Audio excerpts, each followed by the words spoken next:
The notification arrived at 11:47 on a Tuesday morning. Not a message, not a call. A single automated alert from Meridian Holdings LLC, the kind of dry, bureaucratic ping that most people would delete without reading. A quarterly dividend distribution, confirmed, processed, settled. The figure was $4,312,000. I set my phone face down on my drafting table and returned to the elevation drawings in front of me. A residential commission on the north side of the city, clean lines, load-bearing walls in all the right places. I had been working on it since 6 that morning, and the coffee at my elbow had gone cold an hour ago. In 3 weeks, my wife Diane would stand in front of a room of 140 of the city's most powerful people and accept the Meridian Creative Group Entrepreneur of the Year award. Her father would be in the front row. Her brother Connor would be filming it on his phone for the family group chat, already composing the caption. She would not know that the man she had made sign a prenup to protect herself from, the quiet architect she had privately described to her family as sweet but financially negligible, had just received $4.3 million in quarterly earnings from the company bearing her name. She had no idea I owned it. She had no idea I had owned it for 7 years. Let me be precise about what I mean when I say I owned it, not a minority stake. Not a silent investment tucked into a corner of the cap table that might have been explained away as coincidence or luck. Through Meridian Holdings LLC, a Delaware-registered entity incorporated under my mother's maiden name, Webb Carver, I held a 61% majority stake in Meridian Creative Group. The company my wife had built from a desk in her father's spare room was, in the strictest legal sense of the word, mine. The board knew. My attorney knew. The 3 institutional investors who had come in during the Series B round knew because they had run their due diligence and found nothing concerning in the ownership structure. What they found was a majority holder with a long, patient investment philosophy and zero interest in operational control. They had been told that the majority holder valued the founder's vision and intended to remain invisible. That last part was true. My name was nowhere on the Meridian Creative letterhead. It was not on the website, the press releases, or the award citations. It was not on the wall of the glass-fronted office on Kensington Boulevard that Diane walked into every morning with the quiet authority of a woman who believed she had built something entirely alone. She had not, but she believed she had, and for 7 years I had let her believe it. This is not a story about money. It is a story about what a person reveals when they believe no one important is watching. I had been watching for a long time, before we go any further into Marcus and Diane's story, and I promise you, this one goes places nobody in that room was ready for. I want to pause for just a moment. These stories travel further than we ever expect, and it genuinely moves us to see where they land. If you are watching from another city, another country, another time zone entirely, let us know in the comments below. Drop your city or country, it takes 2 seconds and it means more than you know. And if you are new here, if someone sent you this or the algorithm found you tonight, please consider subscribing. We tell stories like Marcus's every week, stories about quiet strength, about patience being the most devastating weapon in any room. You do not want to miss what comes next. Now, let us go back to Marcus Webb. 7 years before that dividend notification. Back to the night he first saw Diane Hargrove across a rooftop terrace and had no idea that the foundation he was standing on was already beginning to crack. I want to be fair to Diane. I want to be fair to who she was before her father's voice became the loudest one in the room. I met her at an industry mixer in the spring, 7 years before the prenup. She was 31, I was 33. She was standing near the edge of the rooftop terrace with a glass of red wine she was not drinking, watching the city with the focused stillness of someone taking mental notes. I had been watching the same stretch of skyline, a new residential tower going up on the south bank, its steel skeleton visible even at night, lit by a constellation of safety lights. She saw me looking and said, without turning fully, "The proportions are wrong. The facade ratio is going to read as too narrow once the cladding goes on." She was right, I told her so. She turned then and she smiled, and it was a real smile. The kind that reaches the eyes before the mouth catches up. We talked for 2 hours about architecture, about the city, about the difference between buildings that were designed to be noticed and buildings that were designed to be inhabited. She had a graphic design background. She had just launched Meridian Creative Group 6 months earlier from her father's spare room, handling brand identity and communications for property developers. She understood visual language the way I understood structural logic, not as decoration but as load-bearing. I was, straightforwardly, captivated. We dated for 18 months before I asked her to marry me. During those 18 months, the woman I fell in love with was the rooftop woman, precise, curious, willing to disagree with me, capable of sitting in comfortable silence for long stretches while we both worked. She was funny in the dry, understated way of people who think quickly and speak economically. She read extensively and remembered what she read. She had opinions about materials, about light, about the ethics of designing spaces that served their inhabitants rather than performing for their owners. We agreed on almost everything structural and disagreed productively on almost everything aesthetic, and those disagreements were among the best conversations of my adult life.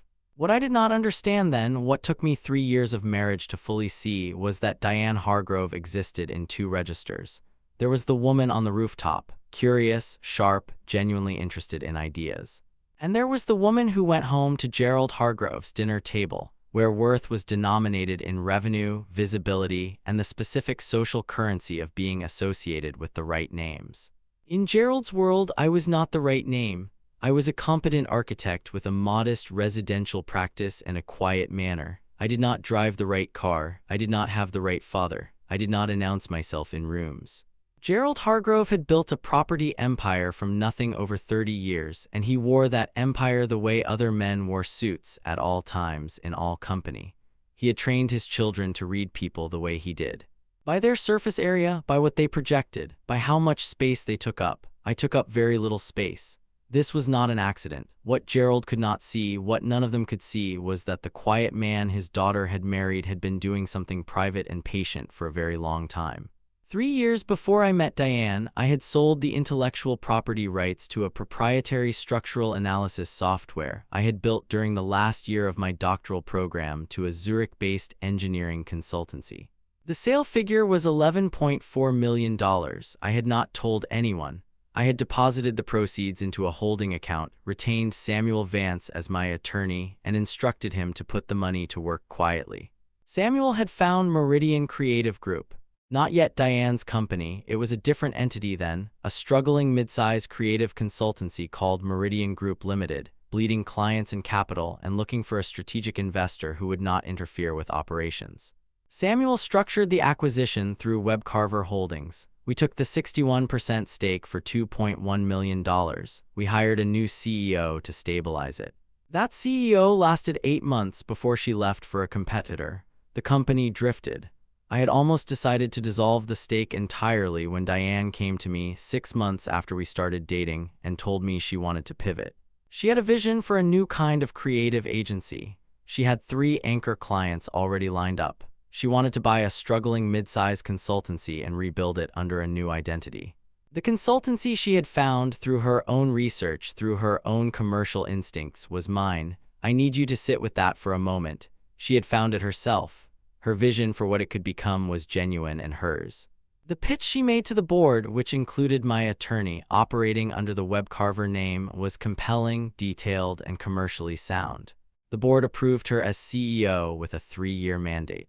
She negotiated her own terms. She took a 23% equity stake. She never asked who the majority holder was. In my experience, very few founders do. They are so focused on the operational reality they are building that the ownership structure above them feels abstract until it does not. I told myself I would tell her that there would be a right moment, that once the company was stable, once she felt secure in what she had built, I would sit her down and explain the full picture. I rehearsed versions of the conversation during long drives and late nights at the drafting table. I knew what I would say. I knew how I would frame it. I knew that if I found the right words in the right moment, she would understand that my silence had never been deception. It had been a kind of faith. A bet placed in the dark on a person I believed in before she had proved herself to anyone. I never found the right moment, and then I married her. And then Gerald Hargrove entered the picture, and the right moment became something that receded a little further every year, and I told myself it was fine. I told myself it did not matter. I told myself that what she had built was real regardless of the ownership structure beneath it. And then she handed me the prenup. The prenup was presented on a Wednesday evening, 22 days before our wedding, not by Diane, by her father. He arrived at our apartment unannounced at 7:30 while I was clearing up after dinner. Diane was in the study on a call. Gerald sat down at our dining table, my dining table, in my apartment, opened a leather briefcase, and placed a document in front of me with the flat, administrative efficiency of a man filing a parking permit. "Standard protection agreement," he said. "Diane's assets and business interests are to remain ring-fenced in the event of a dissolution. I had Hendricks draw it up. You can have your people review it naturally." His tone made clear he did not believe I had people. I picked up the document. It was 43 pages. It had been drawn up by one of the 3 most respected family law firms in the city. It was, as he said, comprehensive. Diane's stake in Meridian Creative Group, her 23%, was fully protected. The business itself was referenced throughout as Diane's primary asset and the fruit of her sole creative and commercial effort. He was protecting her 23% from me. I did not react. I read the first 4 pages slowly, set the document down, and asked Gerald if he would like coffee. He looked at me the way men like Gerald always look at men like me when we fail to perform the expected outrage. A flicker of confusion, then the familiar settling, the comfortable assumption that my stillness was compliance. Passivity. "Defeat Diane knows," I said. "She suggested it," he said. "She's a smart girl, a very smart girl." I nodded. "I will have my attorney look at it." "Of course," he said, and he closed his briefcase and left. I called Samuel that night. I told him what had happened. There was a silence on the other end of the line that lasted perhaps 4 seconds. "Marcus," Samuel said. "I know," I said. "Do you want me to?" "No," I said. "I will sign it." Another silence. "You understand what you are signing?" "I understand exactly what I am signing," I said. "Schedule a call for Friday. I want to talk about the gala." I signed the prenup 11 days later. I signed it with my own pen, a Lamy 2000 in matte black, a piece of German engineering so precise and so understatedly perfect that most people who saw it assumed it was ordinary. I had used it to sign the original WebCarver acquisition documents 7 years earlier. I had been carrying it in my breast pocket every day since. I signed 43 pages with that pen and handed them back without ceremony. Diane smiled at me across the table. It was not the rooftop smile. It was a different smile, relieved, slightly administrative, the smile of a person who has handled a necessary and mildly awkward task. She squeezed my hand.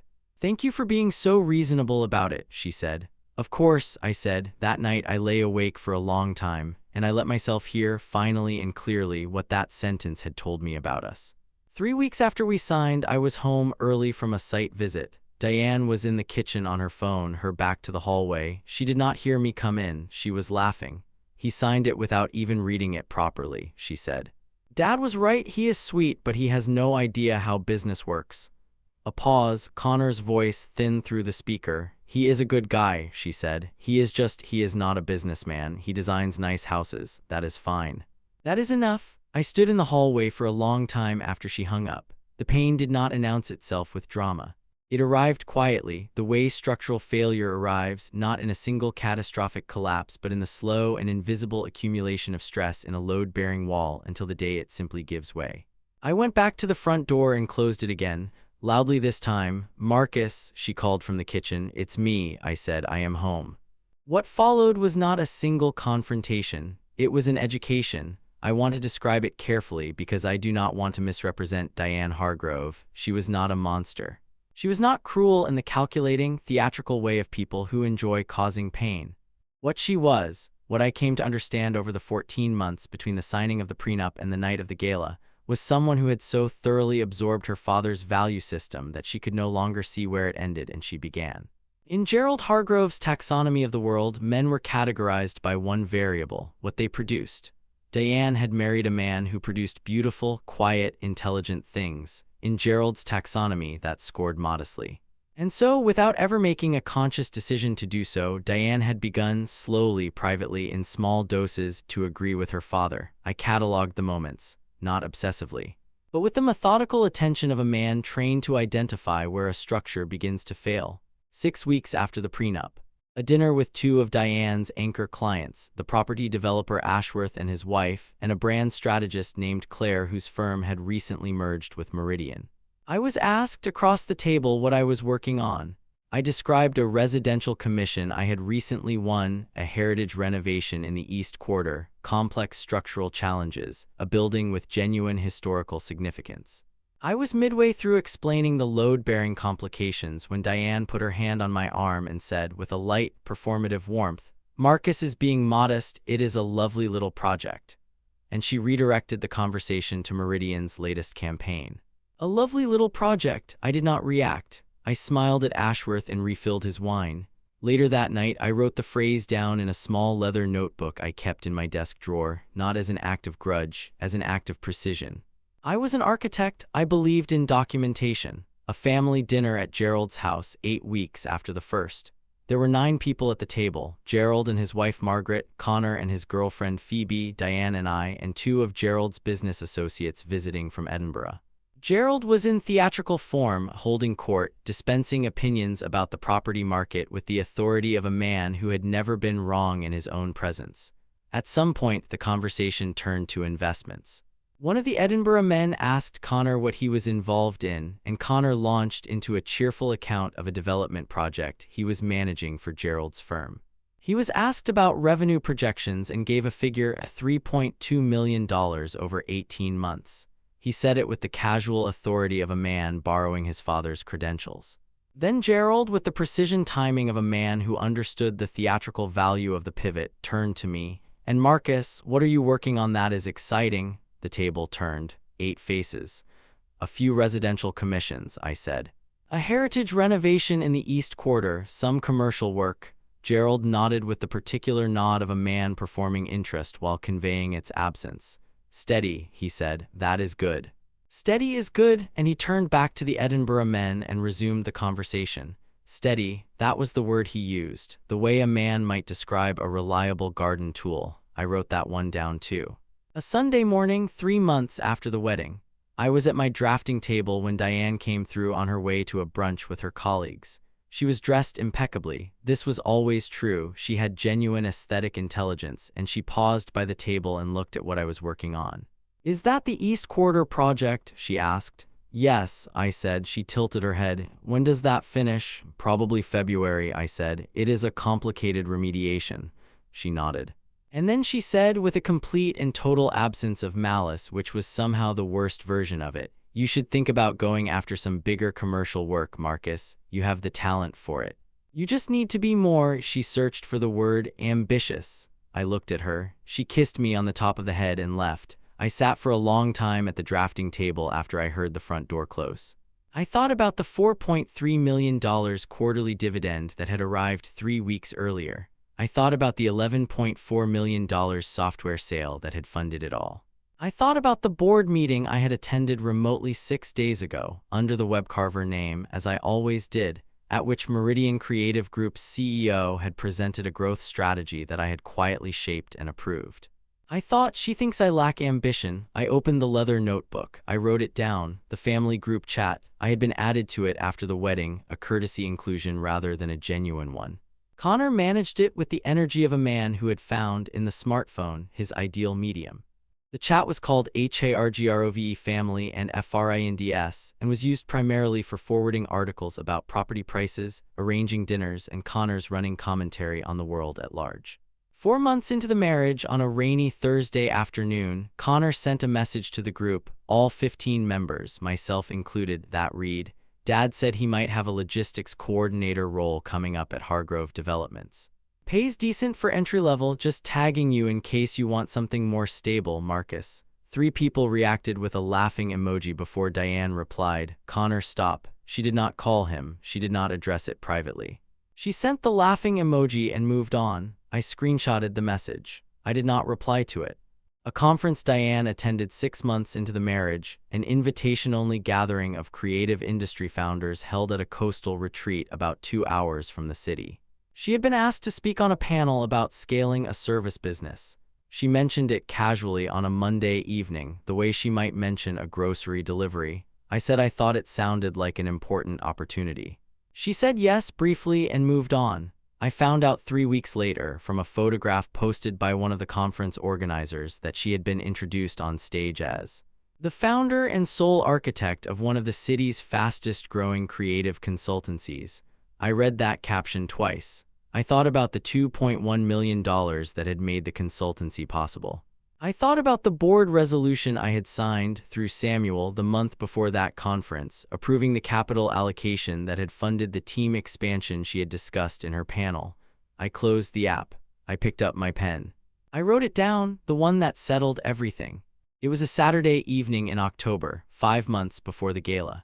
Gerald had organized a dinner at the private members club he belonged to, a Victorian building on the edge of the business district, all dark wood paneling and the specific hush of a room accustomed to serious money.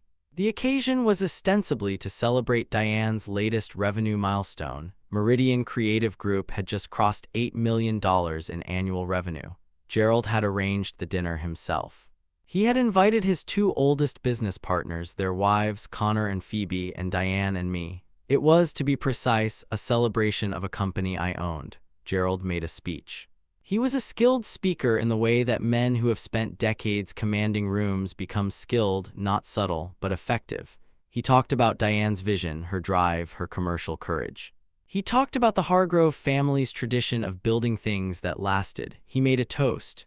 "To my daughter," he said, raising his glass, "who built something remarkable entirely on her own terms." The table raised their glasses. I raised mine. Gerald looked at me across the table as he drank, and in his eyes was something I had seen there many times before and had always chosen to interpret charitably. I stopped choosing charity that evening. It was pity. A clean, uncomplicated, absolute pity for the unremarkable man his daughter had married. On the way home, in the car, Diane was quiet for a moment and then said, "Dad is proud of me." "He should be," I said. "He worries about us," she said. "Financially." I kept my eyes on the road. "Does he just thinks that with my business growing the way it is, we should have a clearer arrangement, long term." I said nothing. "I am not saying I agree with him," she added quickly. "I know," I said. When I got home, I took out the leather notebook and wrote down the date, the location, and one line. Then I closed it and put it in my desk drawer and sat for a long time in the dark of my study. The line I had written was, "She worries about us financially. She does not know she is worried about herself." That night I called Samuel. "It is time," I said. "The gala," he said. "The gala," I said. Samuel had been my attorney for 9 years. He had a corner office on the 14th floor of a glass building 3 blocks from the river, and he had the particular stillness of a man who had seen enough of the world's complexity to find almost nothing surprising. He was 51, impeccably dressed in the manner of someone who considered clothing a form of respect for the room, and he had a dry, precise wit that emerged rarely and always landed cleanly. He was also the only person alive who knew the full picture. I had been to his office hundreds of times. I always arrived at exactly the time we agreed. He always had coffee ready. Neither of us wasted words. I sat across from his desk on a Wednesday afternoon in November, and I opened the Webcarver Holdings portal on my laptop, and I turned the screen to face him.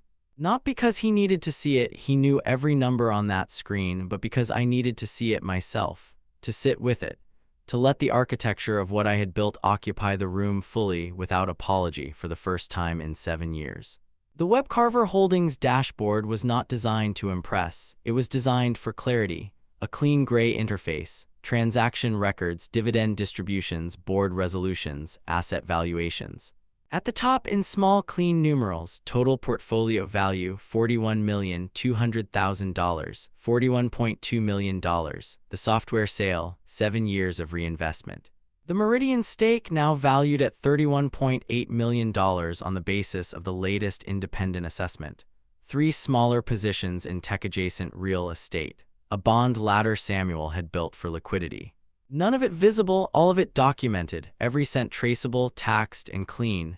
Samuel looked at the screen for a moment and then looked at me. "You have been carrying this a long time," he said. "I have, and the gala is in 6 weeks. "Yes," he leaned back. "Walk me through what you want," I told him. I spoke for 40 minutes without interruption. Samuel took notes in the way he always did, a single legal pad, a black pen, handwriting so precise it looked typeset. When I finished, he read back his notes. We made 3 adjustments. Then he put down his pen and said, "Marcus, are you sure about Diane?" I was quiet for a moment. "She found the company herself," I said. "She built what it became. Her 23% is genuine. She earned it. That part was never mine." "That is not what I asked." I looked at the window. "I am sure," I said. He nodded. "Then let me tell you about the room." The room was the grand ballroom of the Meridian Creative Group annual stakeholder gala, the most important night in Diane's professional year. 140 guests, major clients, board members, press, Gerald Hargrove in the front row, Connor with his phone, and the majority shareholder attending for the first time registered on the guest list under his full name. Marcus Benjamin Webb's majority owner, Webcarver Holdings LLC. He had never been in the room before. He was going to be in the room this year. I reached into the breast pocket of my jacket and took out the Lamy 2000. I set it on Samuel's desk between us. Its matte black surface caught no light. It did not need to. I will need the folder, I said. It will be ready, he said. Samuel Vance had known me longer than anyone. We had met during my doctoral program, where he was a visiting lecturer on intellectual property law, and I was a student who had stayed after class to ask a question about software ownership that, he told me later, had taken him 20 minutes to think through properly. We had maintained the relationship after I graduated. He had structured the software sale. He had built Webcarver. He had shepherded the Meridian acquisition through with a patience and care that went considerably beyond what I was paying him for. He was not merely my attorney. He was the only person who had ever looked at the full picture of my life, the public version and the private one, and seen them as a single coherent thing. What made Samuel useful in this moment was not his legal skill, considerable as it was. It was his knowledge of the room. He sat on the Meridian Creative Group Advisory Board under the Webcarver name. He had attended every annual gala for 6 years. He knew the seating arrangements. He knew the award ceremony format. He knew that the CEO's address, Diane's speech, came at 8:45 p.m., followed by the shareholder acknowledgement at 9:10. The shareholder acknowledgement, I said. It was added to the program 3 years ago, Samuel said. Standard for stakeholder events. The board chair reads a brief statement of thanks.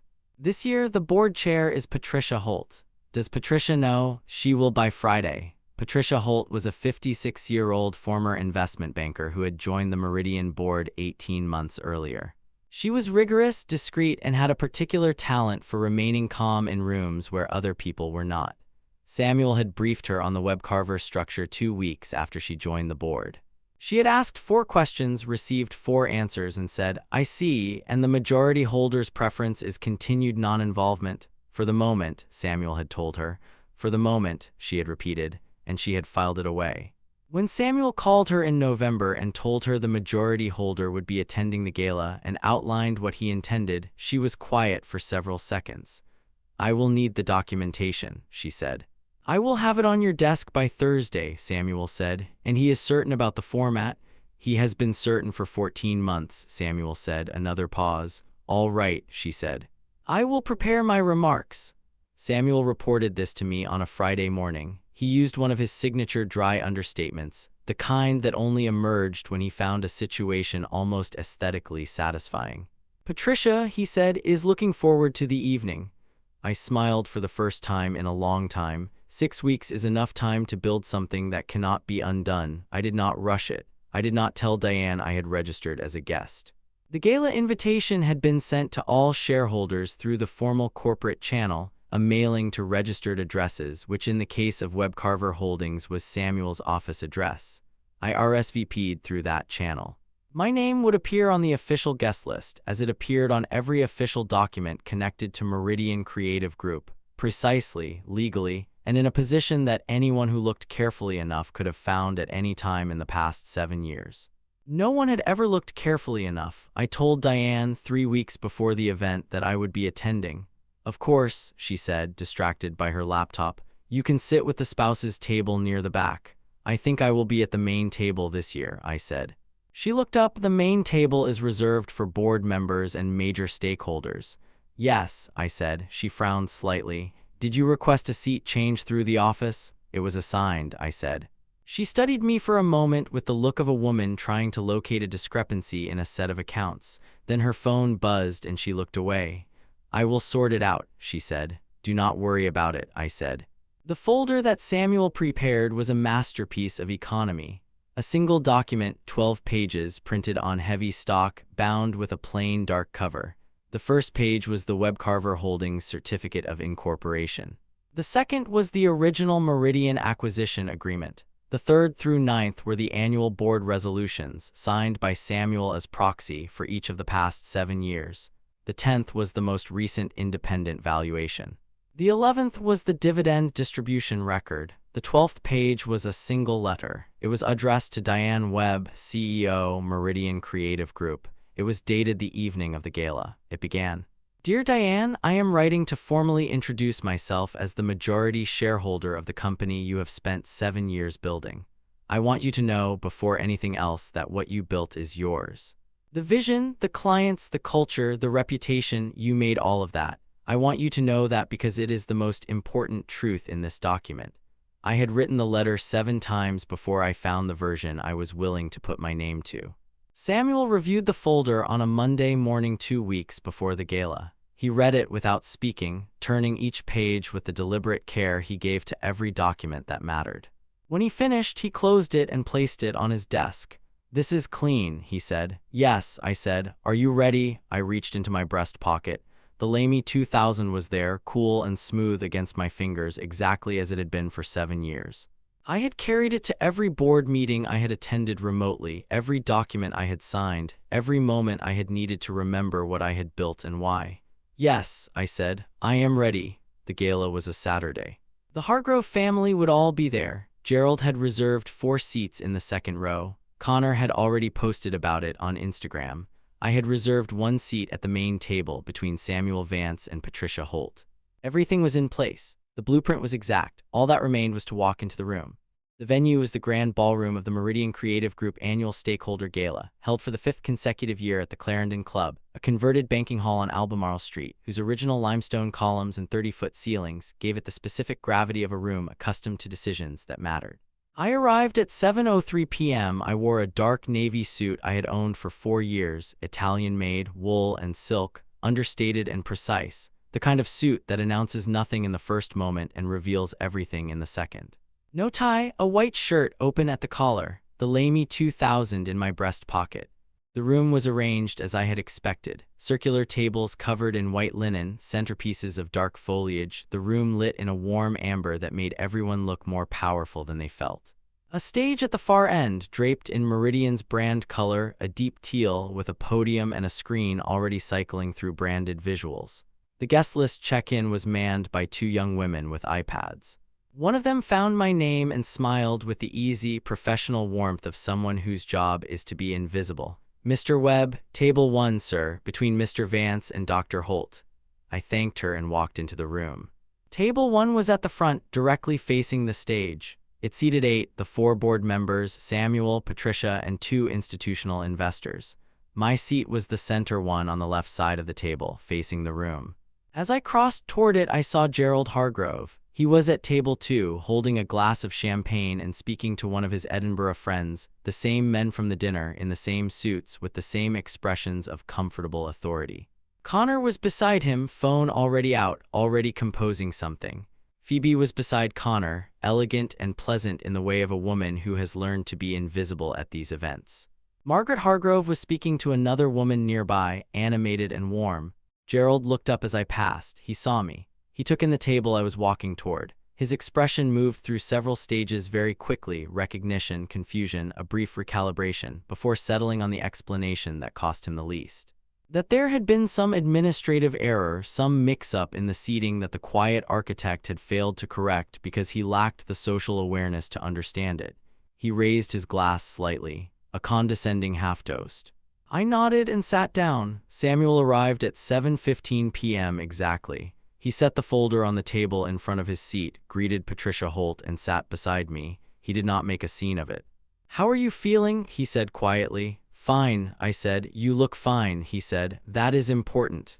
Across the room, I could see the moment Diane spotted me at table 1. She was standing near the bar with 2 of her senior directors, a glass of white wine in one hand, mid-sentence. She saw me. She saw the table. She saw Samuel and Patricia. Something moved behind her eyes. She excused herself from the directors and walked toward me with the particular composure of a CEO at her own event, controlled, purposeful, the expression calibrated to read as warmth to anyone watching and something more complex to me. "Marcus," she said, "you are at table 1. "I am," I said. "I thought we agreed." "The seat was assigned," I said without heat, "through the corporate channel." She looked at Samuel. Samuel smiled at her with the easy warmth of a man who has known a person for years and has no conflict with them personally. "Diane," he said, "wonderful event." She looked at the folder on the table, a plain dark cover, no markings.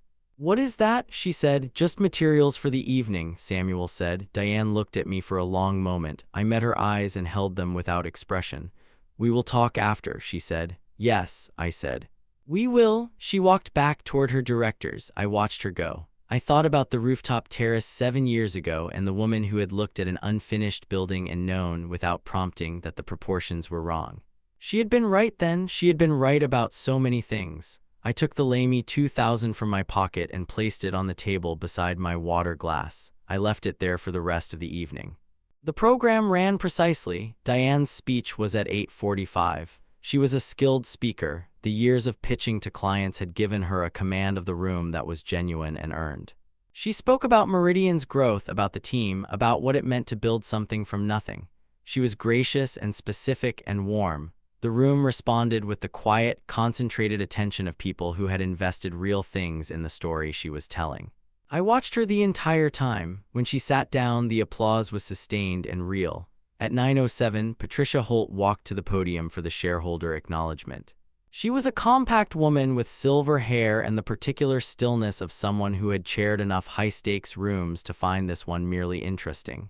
She adjusted the microphone. She looked at her notes. "Good evening," she said. "I want to begin the shareholder acknowledgement this year a little differently." A small shift in the room. The quality of attention changed, the slight straightening that occurs when a room senses something unexpected. Meridian Creative Group has operated for 7 years under a majority ownership structure that, by the majority holders' express preference, has remained private. Tonight, at the majority holders' request, that structure is being formally introduced to the company's stakeholders for the first time. I saw Gerald Hargrove set down his champagne. The majority stake in Meridian Creative Group, 61%, is held by Webcarver Holdings LLC, a Delaware entity. The beneficial owner of Webcarver Holdings is— She paused with the precise timing of a woman who understood the weight of the next 3 words, Marcus Benjamin Webb. The room was perfectly, completely still. I did not look at Gerald. I watched Diane. She had gone very still. Not the controlled stillness of performance, the involuntary stillness of a person whose internal architecture has just sustained a significant impact and has not yet determined the extent of the damage. Patricia continued, "Mr. Webb has been the majority owner of this company since its acquisition 7 years ago. He has been present at every board meeting as a silent proxy. He has drawn quarterly dividends. He has approved every strategic decision made at board level." She looked up from her notes. "He would like to say a few words." I stood. The room was quiet enough that I could hear the ice settling in a glass somewhere near the back. I did not use a microphone. The room was not that large, and I had spent my career learning how to make a space listen. I picked up the Lamy 2000 from the table unhurriedly, as though retrieving a tool from a drawer, and I held it at my side. "I want to start by saying something that I need this room to hear clearly," I said. "What Diane built is real. The clients she won, the culture she created, the reputation this company has, she made all of that.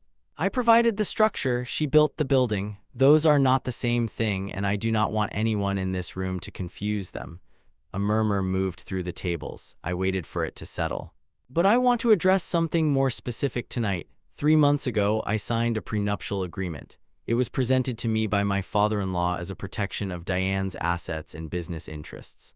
It was framed as a protection of this company from me. I let that land. I signed it without hesitation because the agreement concerned a 23% equity stake, Diane's stake. And that stake was never mine to claim." I paused. What the agreement did not address, because no one involved in drafting it thought to look, it was the 61% stake held by Webcarver Holdings. Because no one involved thought to ask who owned Webcarver Holdings. I turned slightly toward table 2. "Gerald, you told Diane she was protecting herself from a man who had no idea how business worked."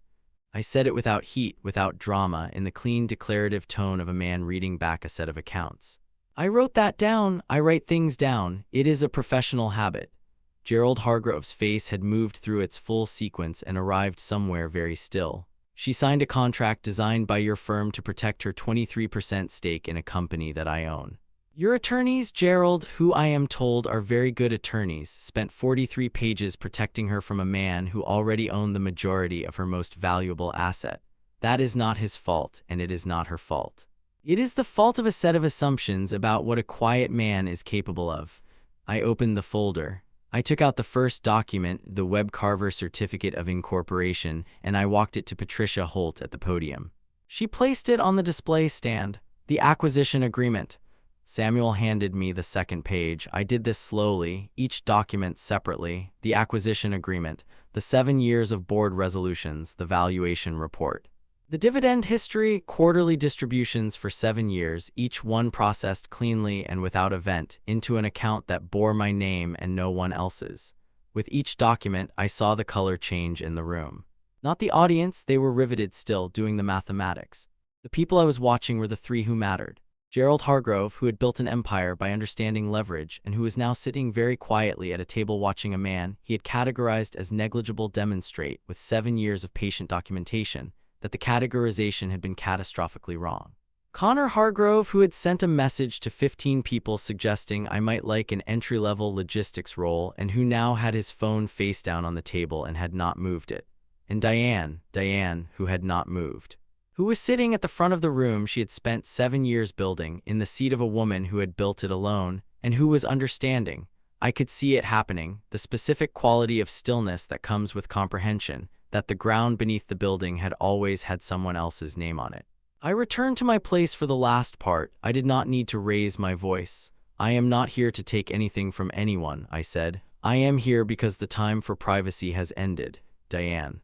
You have run this company with genuine talent for 7 years. Your equity stake is yours, it was earned, and I have no intention of altering the operational structure in any way. I would like, however, to have an honest conversation. For the first time, I set the Lamy 2000 on the edge of the table where she could see it. I believe, I said, that it is possible to build things together, but only on foundations that are true. I sat down. The room was quiet for 5 full seconds. Then Patricia Holt began to applaud. Samuel joined her. Then the 2 institutional investors. Then, in waves, the rest of the room, 140 people on their feet in a room that had just shifted on its foundations. I folded my hands on the table and waited. The consequences were not operatic. They were proportional. They were, as Samuel later observed, architecturally exact, each one a direct structural result of a load that had been placed on a false wall for too long. Gerald Hargrove did not lose his business. He was too experienced and too resilient for a single evening to undo 3 decades of work. What he lost was the particular authority that comes from being the most knowledgeable person in a room. Within a month, the story had moved through the circles he inhabited, the clubs, the boardrooms, the Edinburgh dinner tables, in the specific way that stories about miscalculation move, not as gossip, but as a case study. Gerald Hargrove, the man who had commissioned a 43-page prenuptial agreement to protect his daughter from the man who owned her company. His Edinburgh partners were not unkind about it. They were worse than unkind. They were amused. He did not attend the Christmas dinner he had organized at the private club. Margaret attended alone and said very little to anyone about it. Connor Hargrove deleted the logistics coordinator message from the family group chat. He did not address it directly. He sent a light-hearted image several days later as though the distance of a week and a cheerful gesture were sufficient to cover the ground. No one reacted to it. The family group chat went very quiet for several months. His girlfriend Phoebe, who had more self-awareness than anyone had given her credit for, moved out of their apartment in February. He did not post about it. At Meridian Creative Group, the revelation of the webcarver structure was processed with the pragmatic efficiency of a company that had good bones and a competent board. The institutional investors, who had always known, issued a brief statement confirming their confidence in the company's strategic direction. Patricia Holt managed the internal communications with the directness of a woman who had handled more complex situations than this. There was a brief period of turbulence among the senior team. It passed. The company's revenue continued to grow. Diane did not resign. I had not wanted her to, and she did not. What she did was more interesting. She spent 3 weeks doing something that I recognized because I had done the same thing. She went back through the records, the board resolutions, the acquisition documents, the dividend history. She sat with her attorney, not her father's firm, a different one, and she understood, piece by piece, the full architecture of what had existed beneath her for 7 years. She called me on a Thursday evening in January. She asked if we could meet. I said yes. We sat in the same apartment we had shared, at the same table where Gerald had placed the prenup, and we talked for 4 hours. It was the most honest conversation we had ever had. It was also, I knew by the end of it, the last one of a certain kind. She asked me why I had never told her. I said, there was never a right moment. And then I started to understand that I was waiting for a moment that was not coming, because the problem was not the moment. The problem was that you had already decided what kind of man I was. She did not argue with that. We separated in February. The legal process was handled by Samuel and her new attorney with a precision and fairness that reflected well on both of us. Her 23% stake remained fully hers. The prenup, in an irony that did not escape either of our attorneys, was essentially irrelevant. We each retained what we had brought. No claims, no rancor. I moved into a smaller apartment on the north side of the city, near the river, with a drafting table by the window and a view of the skyline I had been studying for 20 years.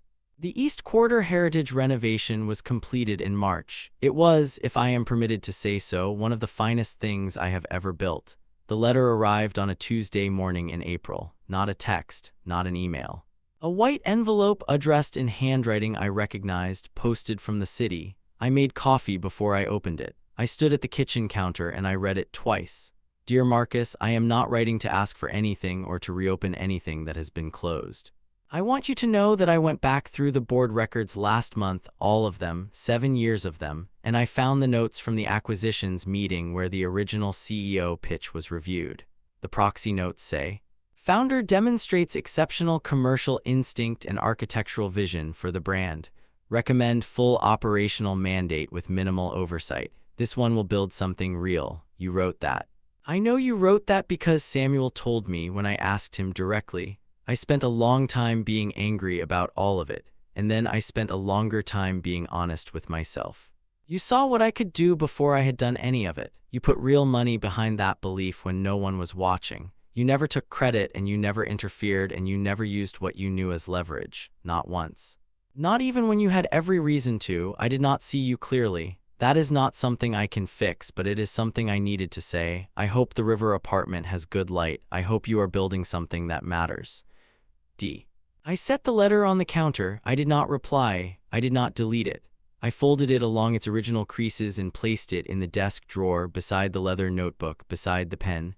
What I felt in that moment was not triumph. I want to be very precise about this because it matters. I did not feel vindicated or satisfied or enlarged by any of it. What I felt was the specific, quiet sadness of a person standing in a building they built, understanding that a building is only as meaningful as what happens inside it. And what had happened inside mine for a long time had not been enough. I felt that. And then I felt something else, something cleaner. The particular quality of space that only exists when you have set down something heavy that you have been carrying for a long time without admitting its weight.